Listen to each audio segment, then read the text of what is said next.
For the past 30 days, we have been watching a confrontation between the United States, Israel, and Iran. We've been watching it unfold on our TV.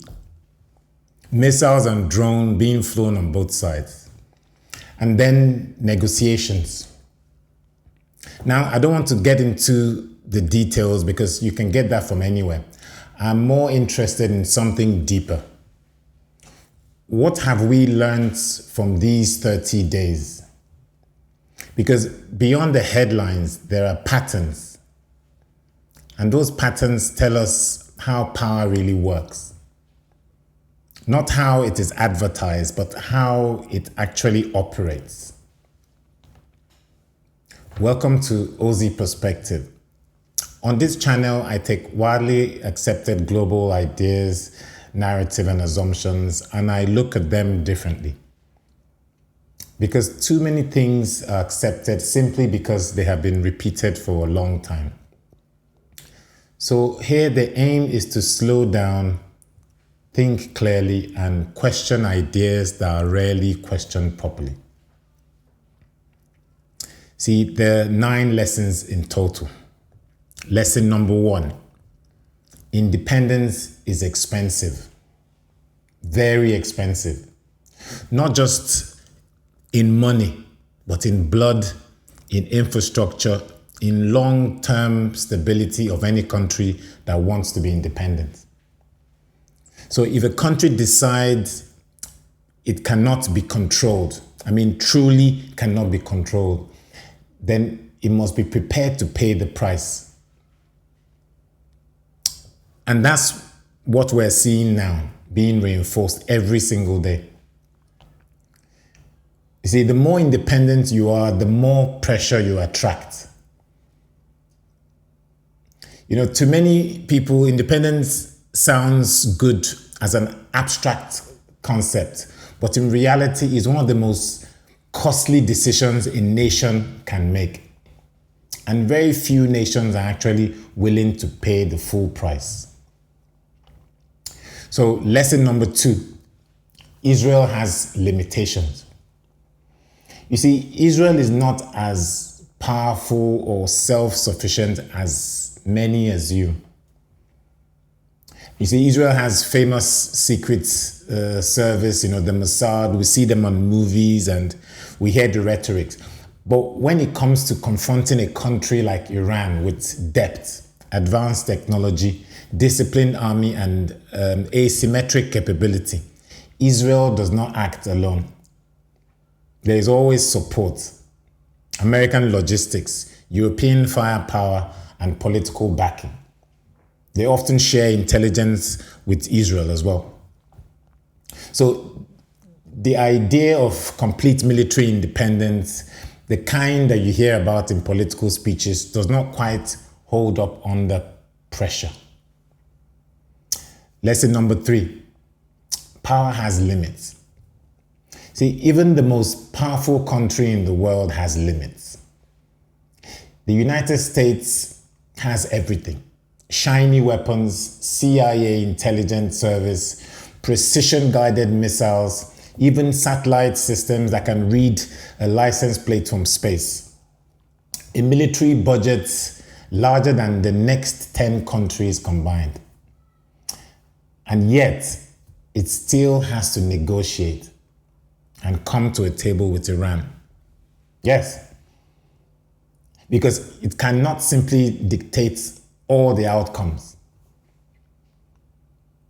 And we have seen this before. Remember in Afghanistan, after 21 years, with all the technology available to the United States, all the intelligence and firepower, the United States in the end lost the war to the Taliban. They lost to fighters with AK-47 and sandals on their feet. And that tells you something very fundamental. Technology does not guarantee control, and massive firepower does not guarantee victory. Not if you do not understand the terrain or are fully committed to the war itself. So, lesson number 4, air power has been redefined. You see, the idea of an air force has changed completely. There was a time when air power meant fighter jets, trained pilots with thousands of flight hours, and billion-dollar programs that took decades to build. Now, not so much, because with drones launched from shipping containers, a country can say that it has air power. So if you can put something in the air, even a $500 commercial drone with a grenade taped on it, you are now part of the modern warfare. And that shift is permanent because you see the barrier to entry has dropped through the roof. And that changes everything from how war starts to who can start them. Lesson number 5, the Gulf states are weak. So this is the reality of the Gulf military power. See, year after year, we see massive spending on advanced weapons, cutting-edge systems. Everything being sold to the GCC countries by America and the Europeans at premium. But when actual conflict comes, there is very little capacity for action. And there the question becomes, is buying weapons the same as having power? I mean, real power. Or is real power something deeper? Because if you cannot act without foreign green lights, then the weapons are just expensive decorations. Lesson 6, control and independence. This is not just about war. This is about control. Iran is not being challenged only because of what it does, or its proxy, or the nuclear program, or the rhetorics. It is being challenged because it cannot easily be controlled. Not by Western countries, not by regional rivals. And history shows us a pattern. You see, if you align, you are accepted. If you resist, you are pressured. Once again, independence comes at a cost. But so does alignment. Different costs, different risks. You see, the question every nation has to answer is, which costs are we willing to pay? Lesson number 7, the myth of liberation. The events of the last few weeks has shown us that this war with Iran is not about liberating anyone. I want to say that plainly because it was about liberation. Then if the stated goal was to protect population from harm, then the global alliance would look totally different. You know, there are governments across Africa, Asia, Middle East with records of violence towards their citizens that are frankly indefensible. And yet they are allies, close allies, armed and funded by the same powers. So clearly, this is not about human rights. It is about alliance and influence and strategic interests. And the idea that these conflicts are about saving people, in my opinion, does not hold up under scrutiny. Not when you look at who is supported and who is targeted. Lesson number 8, communication reveals weakness. You see, this lesson is about how power reveals itself. Real power. See, countries behave like people. I often say this. And you can often tell when or who is confident and how they speak. Not what they say, how they say it. Because when leadership becomes loud and aggressive and emotional, it's no longer strength. sometimes sometimes because they are under a lot of pressure. Because truly, confident power does not need to shout. It does not need constant threats or dramatic press conferences, like what we see with the American Secretary of War and President Trump's communication style. Because confidence acts in a very quiet and effective way, without having to explain itself to anyone. So watch the tone, watch who is calm and watch who is performing.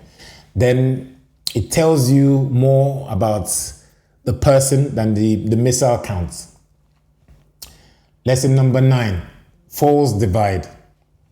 You see, when it comes to Iran, there is no political left or right, no opposition. All the Western countries all agree. Now, this is very important because this is where the performance breaks down. In public, you hear European leaders criticize President Trump. You hear the Labour Party, the Greens in Germany, the French liberals. They call him reckless. They say his tone is very dangerous and that his social media posts make things worse. And on that point, frankly, I agree with them. But here is what they don't disagree on.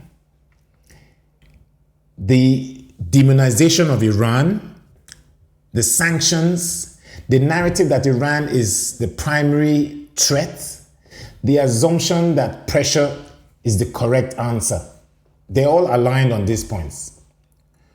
So what are they really arguing about? It's definitely not about the war, the goals, and the fundamental framing of the war. What they're arguing about is the manners. Because Trump is loud and undiplomatic. You know, his tone. Trump posts things that ambassadors find very uncomfortable. But the actual policy towards Iran, that part, they all support it without exception. So when you hear we will do things differently, just ask yourself, differently how? Because so far the outcome looks exactly the same, regardless of left and right. So this is not opposition, this is just a stage play. And once you see it, you realize Iran has no political constituency anywhere in the Western capital. Not in the left or in the right. Not anywhere that matters. So when you step back these 30 days, they're not just about war, they're about patterns. They're about the cost of independence and the limits of power. And of course, the illusion of strength, the false divide that appears in Western capitals and how the world actually works. Not how we wish it to work, but how it works. Because once you see it clearly, you cannot unsee it. If this perspective challenges how you see power, independence, and the narrative around Iran, then take a moment to engage with it. Because these conversations matter. But either way, the conversation would not end here. It will carry on. This is Aussie Perspective. Thank you for watching, and I'll see you in the next one.